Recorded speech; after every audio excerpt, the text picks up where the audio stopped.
Кылымдар бою тагдырлаш болгон, тамырлаш болгон түптүү, нарыктуу түрк дүйнөсүнүн алкагында, айланасында бир маданий, гуманитардык көпүрлөрдү куруп жаткан 3 жылдык айтылуу кош канат долбоорунун бир мүчөсү болуп, бүгүн мен кызматыңыздан Эркен Нурбаев болом. Баарыңыздарды жакшы көрөм. Көрүшкөнчө эфирде.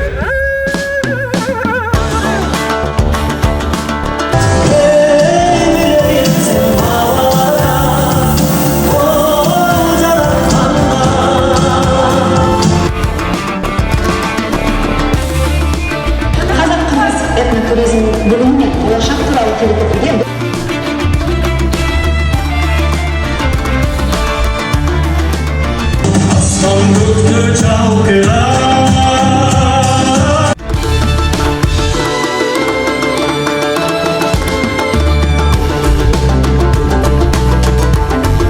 Жашасын кыргыз-казак бир туугандыгы, жашасын кыргыз-казак улуттук туризм багыты сиздер үчүн кызматта болгон кош канат долбоору. Бар болуңуздар, көрүшкөнчө.